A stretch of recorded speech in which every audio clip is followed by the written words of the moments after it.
اللهم صل على محمد وآل محمد. اللهم صل على محمد وآل محمد. اللهم صل على سيدنا ومولانا محمد معدن الجود والكرم وآله وبارك وسلم.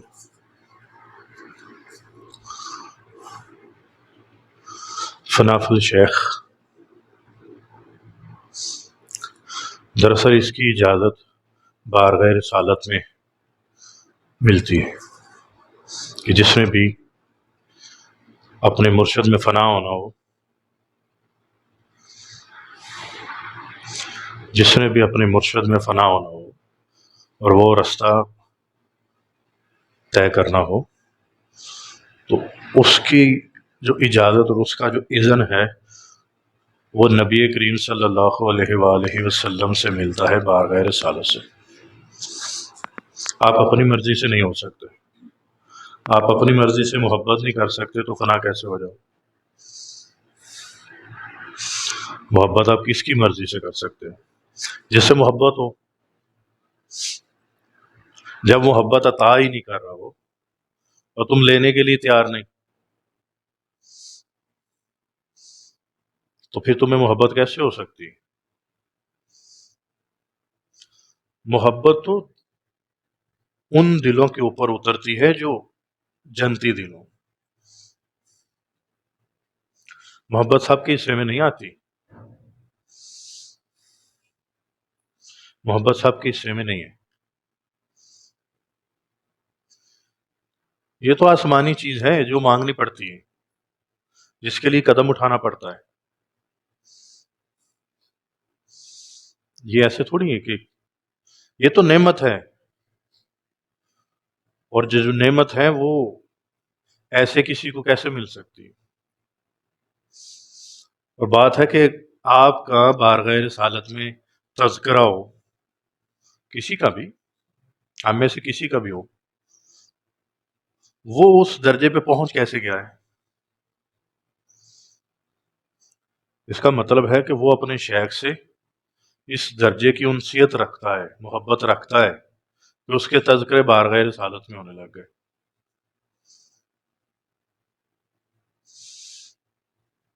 اب جس کے تذکرے وہاں ہونے لگ جائیں تو فاصلہ رہ کتنا سا گیا؟ اس امت کے جو اعمال ہیں صبح اور شام نبی کریم صلی اللہ علیہ وآلہ وسلم کی بارگاہ میں پیش کیے جاتے ہیں. ساری مخلوق کے جتنے بھی انسان اور جنات ہیں، جس پہ حساب و کتاب ہوگا، وہ سارے کے سارے اعمال نبی کریم صلی اللہ علیہ وآلہ وسلم کی بارگاہ میں پیش ہوتے ہیں. کیا آپ کے امتی صبح یہ کر رہے ہیں اور شام کو دکھایا جاتا ہے کہ یہ انہوں نے کیا. اور اگر اس کے اندر یعنی صبح کے وقت آپ فجر پڑھو اور فجر کے پڑھنے کے بعد کچھ ایسے اعمال کر لو نبی کریم صلی اللہ علیہ وآلہ وسلم کی امت کے لیے، بخشش مانگو، رزق مانگو، عافیت مانگو، چین مانگو، ان کی اولاد کے لیے، آل رسول کے لیے، اولاد علی کے لیے، اہل بیت کی جتنی اولاد آج تک زندہ ہے اور قیامت تک رہے گی، اگر ان کے لیے خیریں مانگی جائیں، ان کے لیے صحت کی دعا کی جائے، تو ڈائری تو جانی جانی ہے. تو اگر اس ڈائری کو سجا کے بھیجو، اس ڈائری کو، اپنے نامہ مال کو سجا کے وہ کتنا اچھا ہوگا کہ جب آپ کی ڈائری پیش کی جائے تو وہ فرمائیں کہ رکو، اس ڈائری کو سائڈ پہ رکھ لو.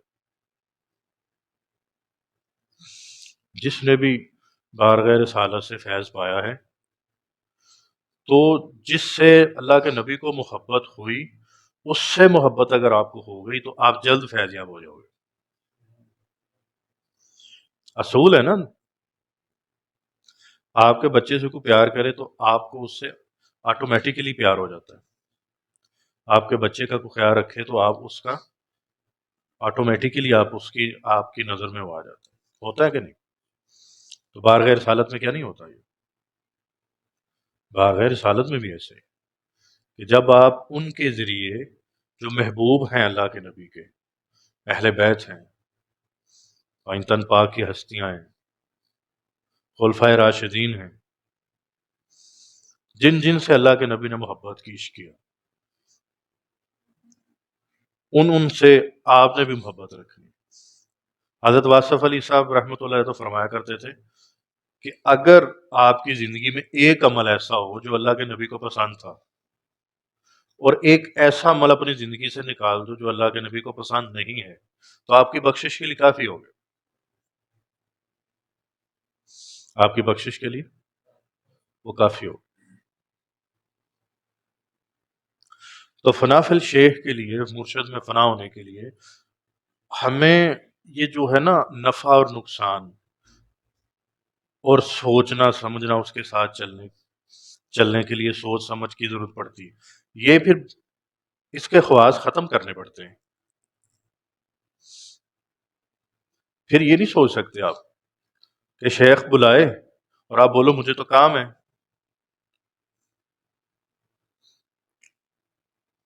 شیخ بلائے اور آپ بولو کہ نہیں میں تو فلاں جگہ مصروف ہوں۔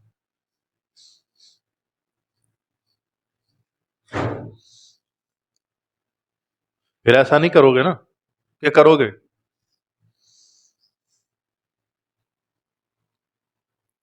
تو اس کا مطلب ہے درمیان میں مجبوری آ گئی، اس مجبوری کو نکالنا ہے،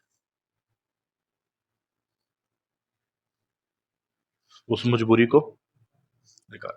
دیکھو جب اللہ راضی اور خوش ہوتا ہے نا تو کچھ چیزوں کی سمجھ عطا کرتا ہے، ٹھیک ہے؟ اس میں سے سب سے پہلی جو چیز آتی ہے کہ دین کی سمجھ عطا فرماتا ہے، جس کی دنیا سے زہد اختیار کرتا ہے بندہ، دنیا سے۔ اور تیسری چیز ایسی ہوتی ہے کہ اپنے عیبوں سے بندہ واقف ہو جاتا ہے۔ کب ہوتا ہے یہ؟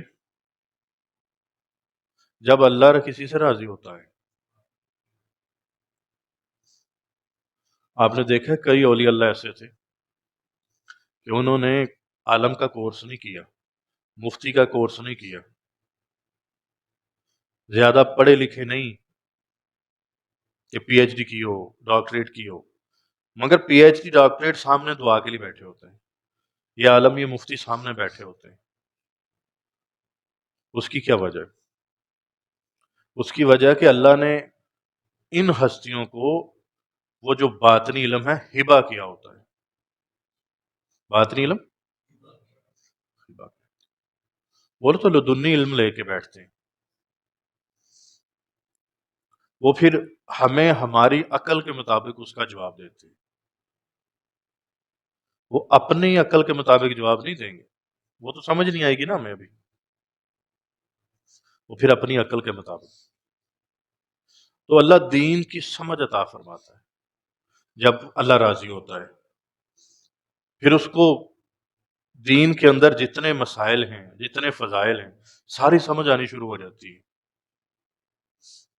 پھر وہ خالی معلومات نہیں اس کو ملتی، وہ اس پہ عمل شروع کر دیتا ہے، وہ اس پہ عمل شروع کرتا ہے وہ،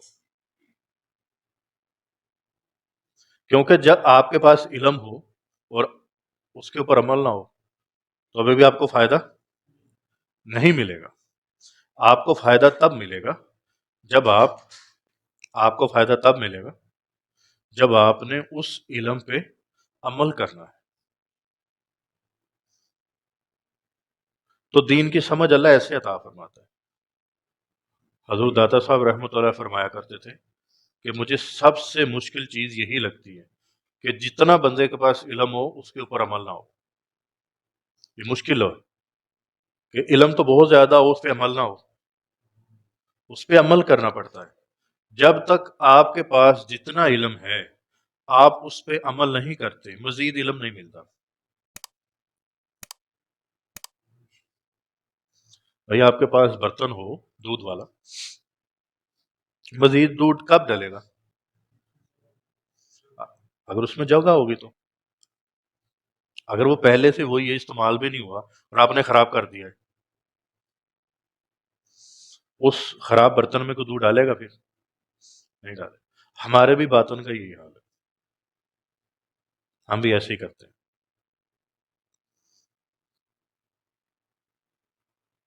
تو کس کی سمجھ اللہ تعالیٰ فرماتا ہے؟ آپ کو آپ کے دین کی سمجھ عطا فرماتا ہے، معرفت عطا فرماتا ہے اللہ تعالیٰ. پھر دوسری کس چیز کی اللہ عطا فرماتا ہے سمجھ؟ دنیا سے زہد اختیار کرتا ہے. زہد کا معنی کیا ہے؟ ہاں، زہد سے مراد دوری اختیار کرنا. ویسے تو اس کا مطلب تقوی میں آ جائے گا، پرہیزگاری میں آ جائے گا، دنیا چھوڑنے میں آتا ہے. مگر کتنی دنیا چھوڑنی ہے؟ جو آپ کے نفس کو ذات باری الہی کے سامنے کھڑا کر دے. یعنی کسی کا نفس اللہ کے سامنے کھڑا ہو جائے.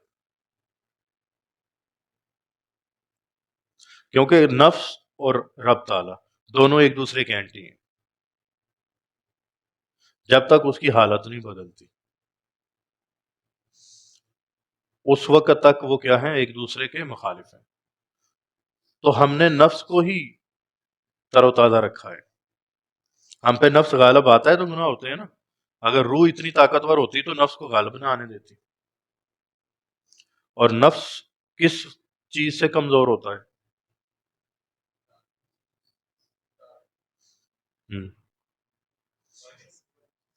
ٹھیک ہے. ہاں، اور فاقے سے. کس سے؟ فاقے سے. اور فاقہ بھی کسی کی تربیت کے اندر ہو. آپ دیکھو نا، نبی پاک صلی اللہ علیہ وسلم نے فاقے کیے، مولا کائنات نے فاقے کیے. ساری فیملی کیوں کرتی تھی؟ کیونکہ آپ رول ماڈل تھے کہ جو قرآن میں آیا ہوا تھا.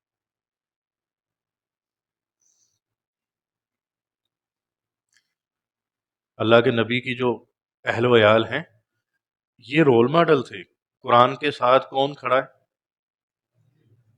میری اہل بیت. تو پھر اللہ نے امتحان بھی اتنا ہی بڑھا دیا. 3 دن کے فاقے تھے نا، 3 دن روزے رکھے اور تیسرے دن وہ جو کھانا تھا وہ بھی دینا پڑا. وہ کرنے کے بعد قرآن میں ذکر آیا آپ کا. یعنی اللہ تعالیٰ نے اپنے دوستوں سے جو عمل سرزد ان سے ہوئے اس کو قرآن کا حصہ بنا دیا. آپ سوچو تو صحیح کیا بات ہے. جس کو رب بولے کہ یہ قرآن یہ میرا کلام ہے اور اس میں کوئی شک نہیں، اور یہ اس وقت تک تمہیں سمجھ نہیں آئے گی جب تک تم متقی نہیں ہو جاؤ. بڑے پیٹ والا متقی ہو سکتا ہے؟ کبھی بھی نہیں ہو سکتا. تو کون ہوگا؟ قرآن اور فاقہ اکٹھا ہے. چاہے تم اختیاری فاقہ کرو، چاہے تم پہ کوئی ٹائم آیا ہوا ہو. فاقے سے مراد یہ نہیں کہ کھانے کچھ نہیں،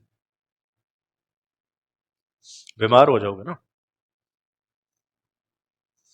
بس پیٹ میں اتنی جگہ رکھو کہ سانس بھی چلتی رہے، پانی کا بھی حصہ ہو اور تم ایزی رہو بالکل. تم پہ نیند کا غلبہ بھی نہ آئے. اب آپ نے مراقبہ کرنا ہو، ذکر کرنا ہو، اور آپ 3-4 پراٹھے کھا لو، 2 کھا لو، آپ بولو کہ میں مراقبہ کرتا ہوں، تو مراقبے میں نظر کیا آنا ہے سوائے خراٹوں کے؟ نیند ہی آئے گی نا. تو اصول یہ ہے کہ 4 گھنٹے بعد آپ نے مراقبہ کرنا ہے، 4 گھنٹے بعد ذکر شروع کرنا ہے. یہ اصول ہے. حضرت امام جعفر صادق رضی اللہ تعالیٰ عنہ، ان کی ایک بیٹی تھی حضرت عائشہ رضی اللہ تعالیٰ عنہ. آپ فرمایا کرتی تھی کہ اللہ اگر تو نے مجھے جہنم میں ڈالا نا تو جو میرے پاس تیری توحید ہے، جو میرے پاس تیری توحید کا حصہ ہے، جو میرے پاس، میں ایک ایک جو اس جہنم کے اندر بندہ ہوگا اس کے پاس جا کے تیری توحید دکھاؤں گی کہ دیکھو میں نے اللہ کو ایسے چاہا اور دیکھو اللہ نے مجھے جہنم میں ڈال دیا۔ یعنی ان کا اللہ سے محبت کا انداز ایسا تھا کہ اللہ کے ساتھ تعلق ایسا ہے کہ اللہ اگر اچھا انہیں اپنی توحید پہ بھروسہ بھی دیکھو کتنا ہے۔ اس کے اندر کیا ہے کہ اللہ ہم نے تیرے برابر نہ اپنا نفس کھڑا کیا کبھی، نہ کبھی اپنی خواہش کھڑی کی، نہ کبھی کوئی چاہت کھڑی کی تیرے مخالف، تیرے سامنے۔ ہم نے تیرے علاوہ کسی کو چاہا ہی نہیں۔ یہ مطلب ہے اس کا کہ تیرے علاوہ کسی کو نہیں چاہا، تیرے علاوہ کسی کے سامنے سر نہیں جھکا، تیرے علاوہ کسی کے سامنے ہاتھ نہیں پھیلایا۔ یہ اہل بیت کی خواتین کا عالم ہے کہ اللہ تعالیٰ نے ان کو عبادت کا کتنا ظرف دیا ہوا تھا۔ آج ایک پوسٹ لگی نا، حضرت امام حسن رضی اللہ تعالیٰ عنہ کو فرماتے ہیں کہ میری والدہ، میری اماں جون سی ہیں، وہ اپنے رب کی ایسی عبادت کرتی تھی کہ ساری ساری رات قیام کے اندر، رکوع کے اندر، سجدوں کے اندر، کہ صبح ان کے پاؤں جو مبارک تھے وہ سوج جاتے تھے، ان میں ورم آ جاتا تھا۔ اور پتہ پھر کیا فرماتی تھی حضرت فاطمہ زہرا سلام اللہ علیہ، فرمایا کرتی تھی کہ یا اللہ تو نے رات کتنی چھوٹی بنائی ہے کہ ایک تیری بندی تم سے جو گفتگو کرنا شروع ہوئی تو وہ گفتگو پوری بھی نہیں ہوئی اور رات ختم ہو گئی۔ اور ہم جو راتیں ہیں اپنی مرضی سے گزارتے ہیں۔ اگر آپ کو آج موقع مل جائے اپنی راتوں کو منور کرنے کا، اپنی راتوں کو عبادت میں گزارنے کا، تو یہ ٹائم نہیں چھوڑنا، وہ جگہ نہیں چھوڑنی، وہ لمحے نہیں چھوڑنے۔ 4 دن کی زندگی ہے، قبرستانوں میں لوگوں نے تو جگہ بھی پہلے سے ہی منتخب کر کے رکھی ہوتی ہے کہ یہاں میں دفن ہوں گا، یہاں فلاں دفن ہوگا۔ تو جب اتنا تم قریب ہو اس کے ساتھ ملنے کے، تو تمہیں دھوکہ کس چیز نے دیا ہوگا؟ تمہیں دھوکہ کس چیز نے دیا؟ ہماری ڈگری ہمارے کام نہیں آئے گی، ہمارا مال اگر اللہ کی راہ میں نہیں لگا، اگر تم دنیا میں اڑاتے رہے تو وہ ہمارے کام نہیں آئے گا۔ ہماری اولاد ہمارے کام نہیں آئے گی اگر آپ نے اس کو اللہ کی راہ پہ نہیں لگایا۔ اگر تو اللہ کی راہ پہ لگ گئی تو پھر تو صدقہ جاریہ ہے، تم جاؤ گے تمہارے پیچھے کو ہاتھ اٹھانے والا تو ہوگا نا۔ آج جتنے بھی معاملات ہیں، دیکھو دنیا جادو میں پھنسی ہے، بندشوں میں پھنسی ہے۔ جادو کے نام پہ بندہ اللہ کی طرف آ رہا ہے، بندشوں کی وجہ سے بندہ اللہ کی طرف آ رہا ہے۔ تو تم کیوں اس وقت کو لا کے تو پھر اللہ کی طرف آتے ہو کہ تم پہ کو اللہ بندہ مسلط کرے، تمہاری جان کھائے تو تم پھر آؤ گے؟ ایسا ہی ہے نا؟ تو تم کیوں ایسا کرتے؟ اس سے پہلے اللہ کی راہ میں آنا ہے، اس سے پہلے آنا ہے۔ بولو اور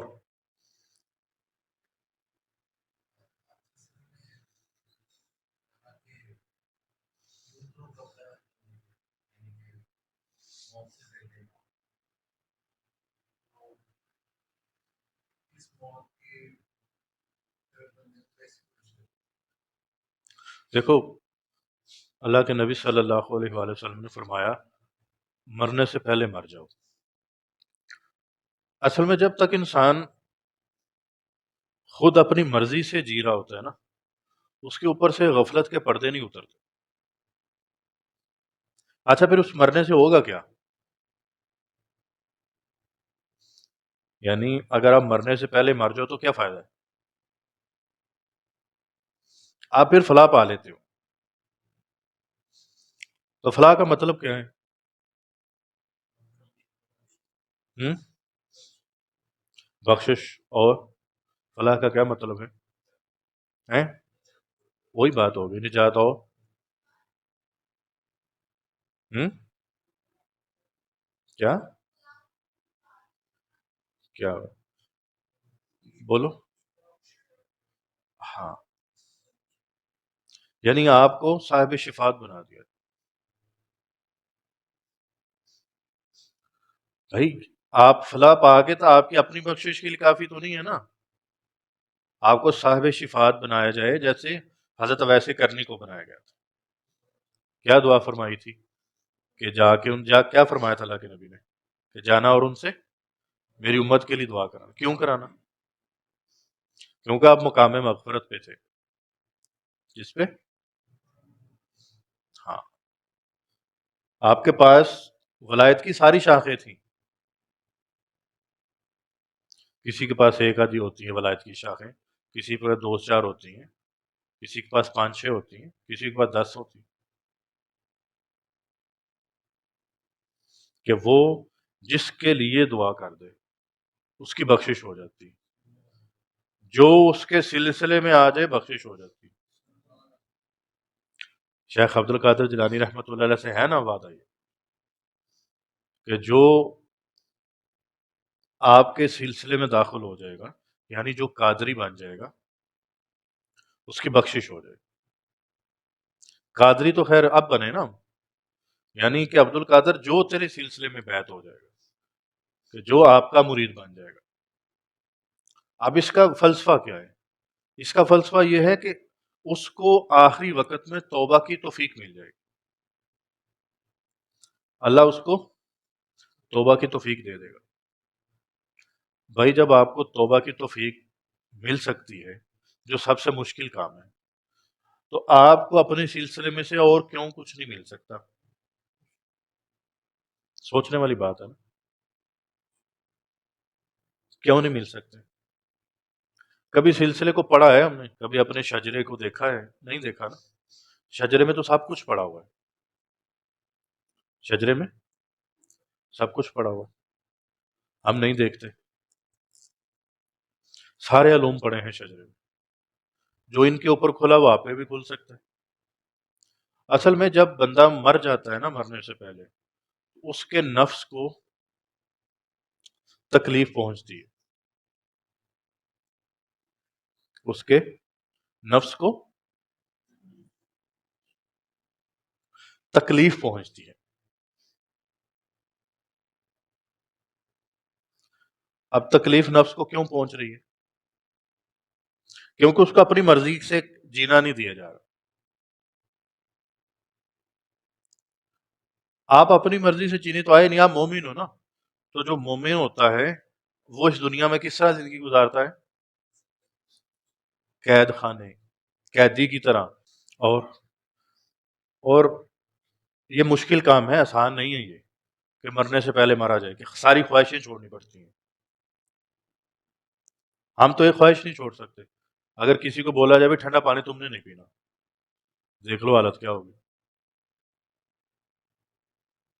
اپنے اوپر کسی چیز کو مسلط تو کر کے دیکھو.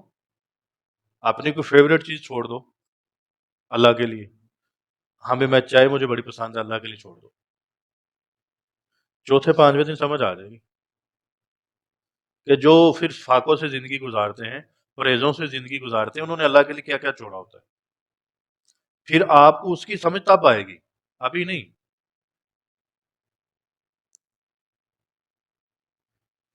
اور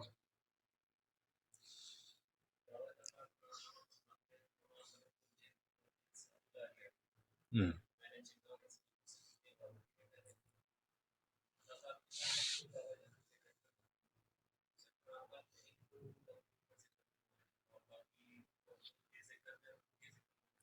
اس کی وجہ ہے کہ ان دونوں کو نفس دیا گیا، باقیوں کے پاس نفس نہیں ہے.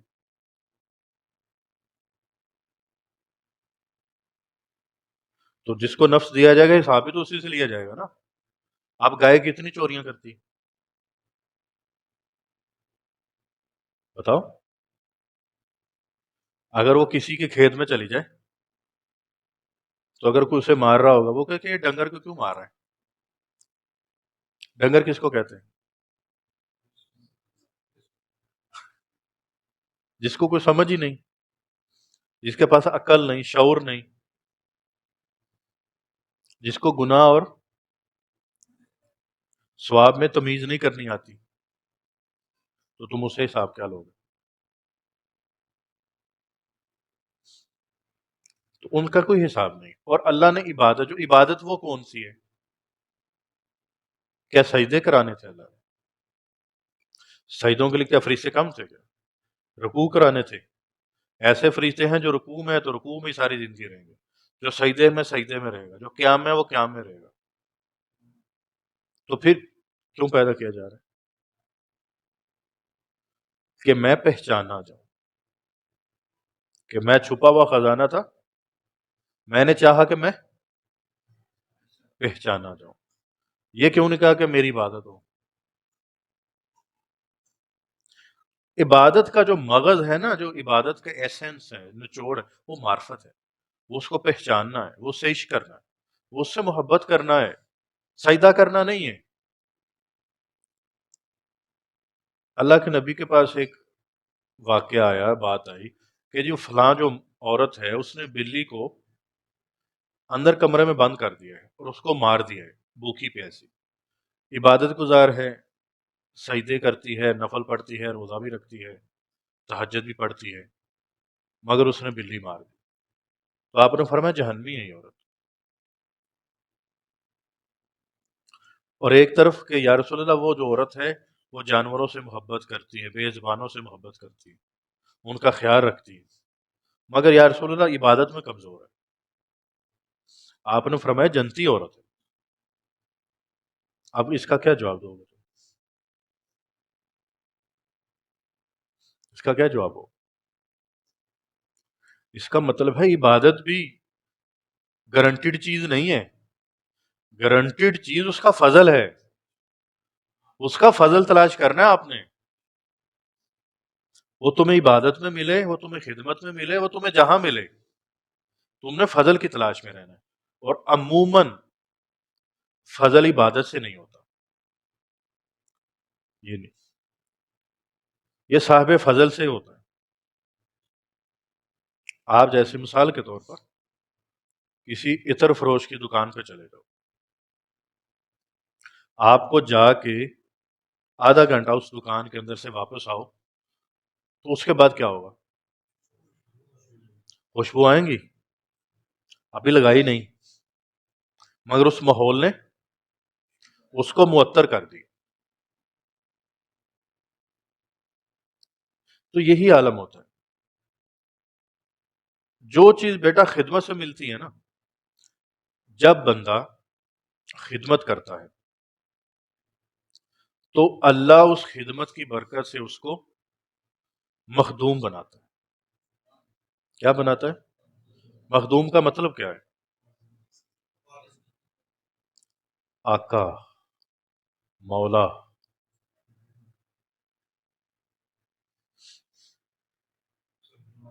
سردار.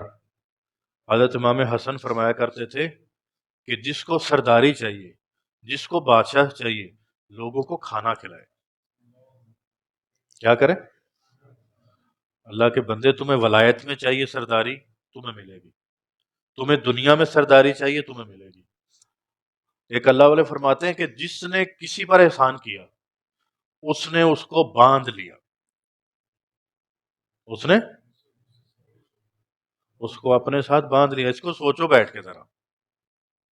اس پہ تو ایک تھیسس لکھا جا سکتا ہے اس ایک جملے پہ کہ جس نے کسی پر احسان کیا اس کو اس نے اپنے ساتھ باندھ لیا ہمیشہ کے لیے.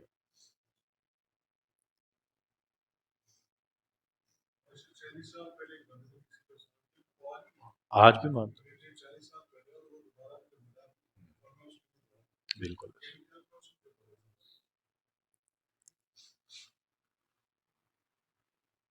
اللہ والے کسی اور ڈائمینشن میں چل رہے ہوتے ہیں جو ہمیں سمجھ ہی نہیں آ رہی ہوتی.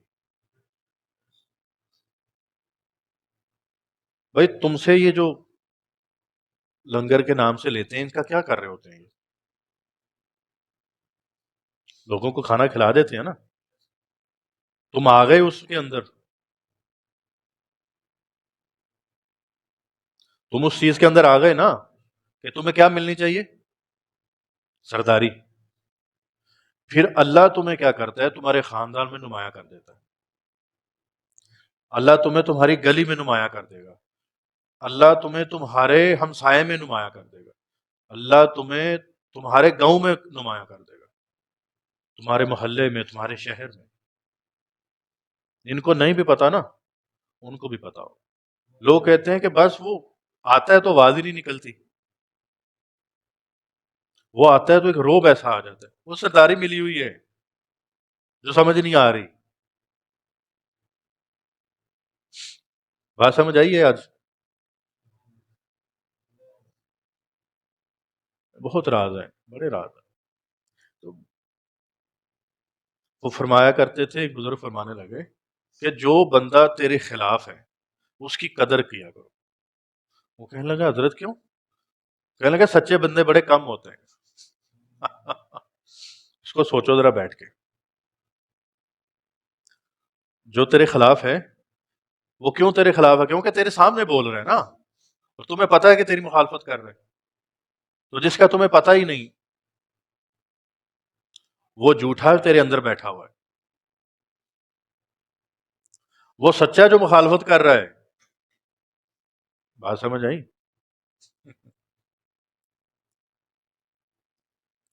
تو یہ اس دنیا کے رنگ ہیں. اور اگر سرداری چاہیے، دین کی ہو، دنیا کی ہو، روحانیت کی ہو، لوگوں کو کھانا کھلاؤ جتنی بھی حیثیت ہے. پہلے تو گاؤں دیہاتوں میں، مجھے آج بھی یاد ہے، ہمارے گھر میں، ہمارے گھر سے وہ ایک ٹرے تیار ہوتا تھا. مجھے اپنی دادی کے زمانے کی بات یاد ہے کہ اس کے اندر روٹیاں تھیں، سالن ہوتا، پانی ہوتا. اور گاؤں کے اندر ایک گھر ایسا تھا کہ جو مستحق تھا. جمعرات کا جمعرات اس کے گھر میں ڈھیر لگ جاتا کھانے کا.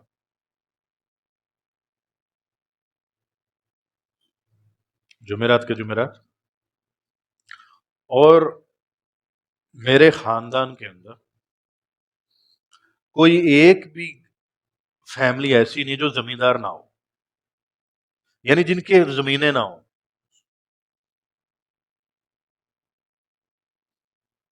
میں جتنوں کو جانتا ہوں، اب زمین کی شکل پلاٹ میں ہے چاہے زرعی زمین میں ہے.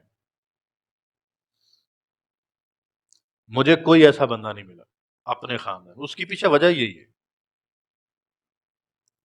اور اس کی ایک بڑی وجہ یہ بھی ہے کہ میرے خاندان والے، اگر کوئی ایک بندہ کوئی خاندان میں کمزور ہو گیا ہے، سارے اس کی طرف رجوع کریں گے. اس کی طرف بے شک ناراضگی ہو، بے شک ناراضگی ہو. اسی وجہ سے آج وہ جس جگہ پہ میں بیٹھا ہوں اس نقطے پہ اکٹھے ہیں. ہر چیز پہ اختلاف ہو سکتا ہے، روحانیت میں اختلاف نہیں ہونا.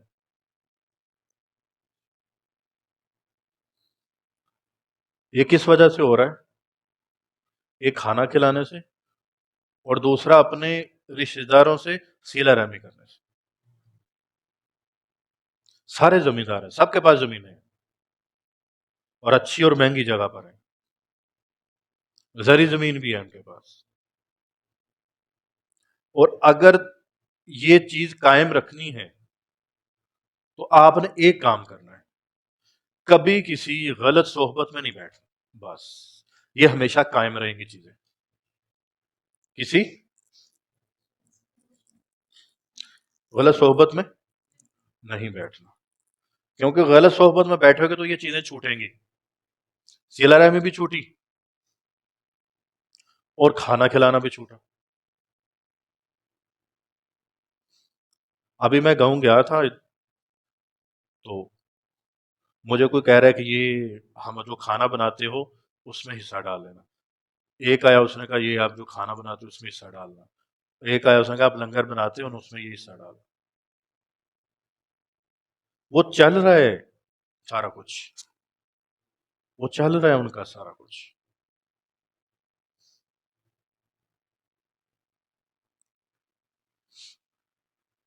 تو یہ جو اہل بیت کا دیا ہوا فارمولا ہے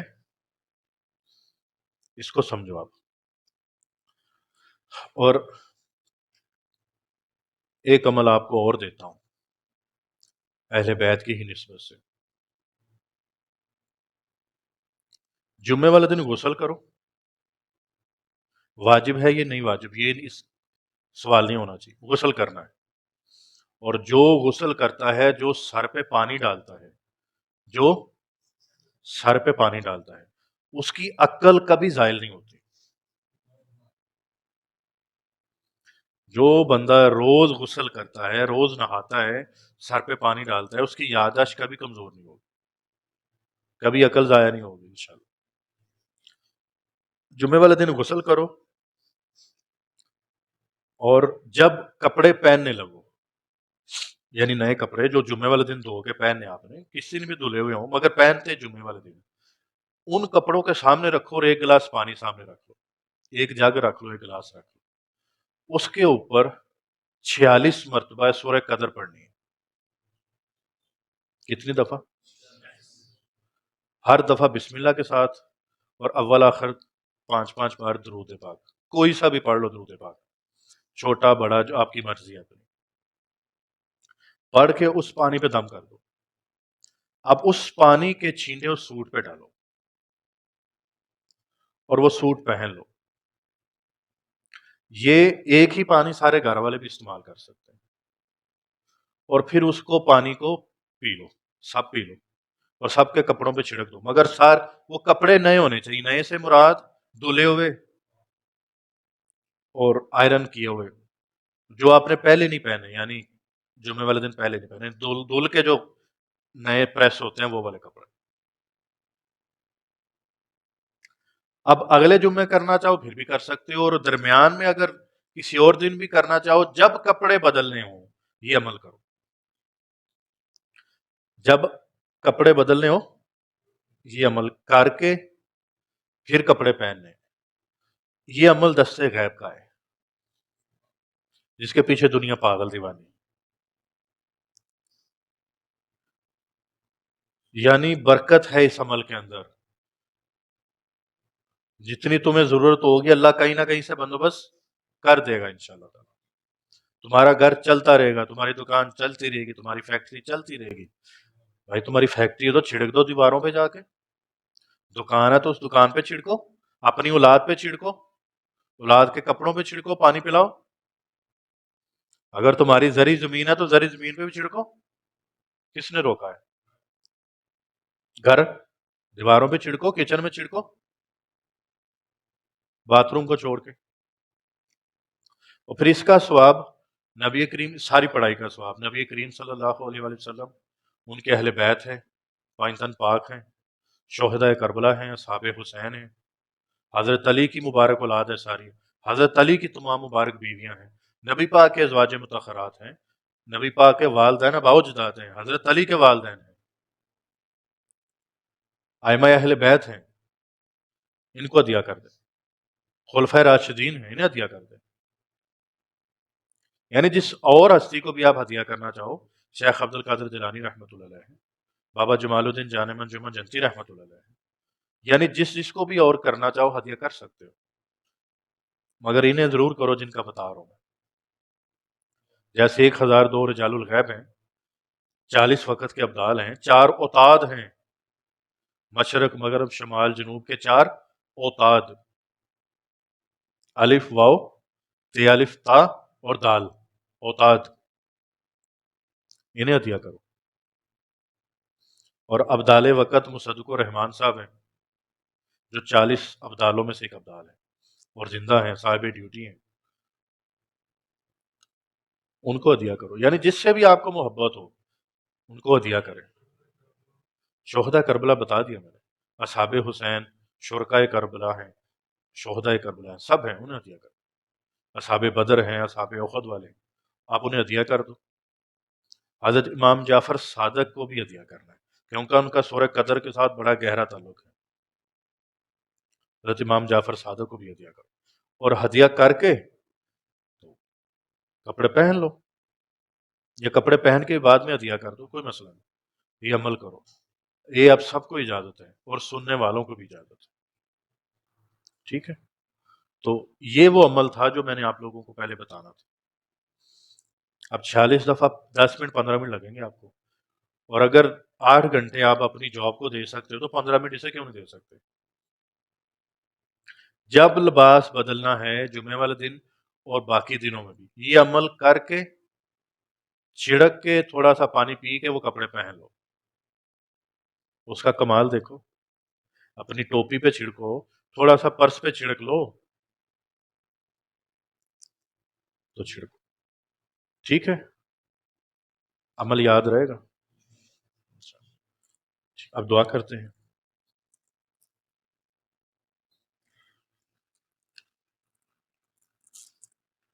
اعوذ باللہ من الشیطان الرجیم، بسم اللہ الرحمن الرحیم، استغفر اللہ ربی من کل ذنب واتوب علیہ، استغفر اللہ ربی من کل ذنب واتوب علیہ، استغفر اللہ ربی من کل ذنب واتوب علیہ، اللہم صلی علی محمد وآل محمد، اللہم صلی علی محمد وآل محمد، اللہم صلی علی سیدنا و مولانا محمد معدن الجود والکرم وآلہ وبارک وسلم، یا اول الاولین، یا آخر الاخرین، یا ذا القوة المتین، یا راحم المساکین، یا اکرم الاکرمین، یا اجود الاجودین، یا ارحم الراحمین، یا ارحم الراحمین، یا ارحم الراحمین۔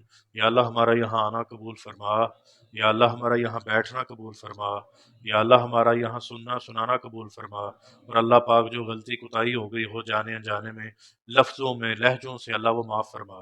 اللہ ہمارے اگلے پچھلوں کو سب کو معاف فرما، اللہ ہمیں معاف فرما، اللہ پوری امت کو معاف فرما، اللہ میرے نبی کی جو آل اولاد ہیں ان پہ رحم فرما، ان پہ فضل فرما، ان پہ کرم فرما، اللہ ان پہ رحمتیں فرما، اللہ ہم سب کی تمام جائز ضرورتیں پوری فرما، اللہ حادثین کے حسد سے بچا، اللہ شریروں کے شر سے بچا، اللہ برے وقت سے بچا، اللہ بری تقدیر سے بچا، اللہ حادثات سے بچا، اللہ ایکسیڈنٹوں سے بچا، اللہ فتنوں سے بچا، اللہ فتنوں سے بچا، اللہ فتنوں سے بچا، اللہ پاک ہماری روحانیت کی حفاظت فرما، اللہ ہماری روحانیت کی حفاظت فرما، اللہ ہماری روحانیت کی حفاظت فرما، اللہ ہمیں پتہ ہے ہماری روحانیت کے پیچھے کون ہے، اللہ جو ہماری مسلمانوں کی روحانیت کو کمزور کرنا چاہتے ہیں، اللہ ہماری روحانیت کو طاقت عطا فرما، ہماری روحانیت اکمل الکاملین کر دے، اللہ ہماری روحانیت اکمل الکاملین کر دے، اللہ ہماری روحانیت ہمارے مرنے تک اکمل الکاملین کر دے، اللہ ہم سب کا خاتمہ بالخیر فرمانا، اللہ ہم سب کا خاتمہ بالایمان فرمانا، اللہ آخری وقت تک تیرے محتاج رہیں، اللہ صحت کے لحاظ سے تیرے محتاج رکھیں، اللہ صحت و تندرستی کے لحاظ سے تیرے محتاج رہیں، اور اللہ پاک دولت کے حساب سے، مالداری کے لحاظ سے، اللہ ہر لحاظ سے اللہ ہم سدا تیرے محتاج رہیں، اللہ پاک ایسا کبھی وقت نہ آئے کہ کوئی ظالم بندہ ہم پہ مسلط ہو جائے، اللہ ہمیں بزرگی عطا فرما، اللہ پاک ہمیں غلبہ عطا فرما، اللہ ظالموں کے ظلم سے بچا، شریروں کے شر سے بچا، اللہ جو قرض دار ہیں اللہ ان کے قرض غیب کے خزانے سے ادا فرما دے، اللہ پاک جن کی بیٹیوں کی شادیوں کے مسائل ہیں، بیٹوں کے شادیوں کے مسائل ہیں، بہنوں کے بھائیوں کی شادیوں کے مسائل ہیں، اللہ وہ حل فرما، اللہ سب کو نرینہ اولاد عطا فرما، برکت عافیت سلامتی خیر والی اولاد عطا فرما، خوش بخت بلند بخت عطا فرما، اللہ پاک ہم سب کو مقدر کا سکندر بنا دے، اللہ ہم سب کے مقدر جگا دے، اللہ ہم سب کے بخت جگا دے، اللہ ہم سب پہ فضل فرما دے، اللہ ہم سب پہ کرم فرما دے، اللہ پاک ہمیں خیریں دے دے اور خیریں تقسیم کرنے والا بنا دے، اور اللہ ہمیں مخلوق کی محتاجی سے بچا کے مخلوق کی خدمت کرنے پہ لگا دے، میرے مالک ہم پہ ایسا کبھی وقت نہ آئے کہ ہم مخلوق کے محتاج ہو جائیں، اللہ سدا اپنا محتاج رکھ، اللہ سدا اپنا محتاج رکھ، اللہ سدا اپنا محتاج رکھ، میرے مالک جو مانگا وہ بھی عطا فرما، میرے مالک جو نہیں مانگ سکے وہ بھی عطا فرما، کامل برکت، کامل عافیت، کامل سلامتی اور کامل خیر کے ساتھ عطا فرما، اللہ محمد و آل محمد اور غوث اعظم شیخ عبد القادر جیلانی رحمۃ اللہ علیہ، خلفائے راشدین، صحابہ اکرام اولیاء اللہ، نبی، ان کے صحابی، تابعین، تبع تابعین، ان کے صدقے طویل وسیلے سے عطا فرما۔ اللہ پاک تن پاک کے صدقے طویل وسیلے سے عطا فرما، کامل برکت اور عافیت کے ساتھ عطا فرما، بغیر مانگے عطا فرما، بغیر مانگے عطا فرما، بغیر مانگے عطا فرما۔ اللہم صلی علی محمد وآل محمد، اللہم صلی علی محمد وآل محمد، اللہم صلی علی سیدنا و مولانا محمد معدن الجود والکرم وآلہ وبارک وسلم۔ استغفر اللہ العظیم، استغفر اللہ العظیم، استغفر اللہ ربی من کل ذنب واتوب علیہ۔ ربنا تقبل منا انک انت السمیع العلیم وتب علینا انک انت التواب الرحیم۔ آمین، آمین ثم آمین برحمتک یا ارحم الراحمین۔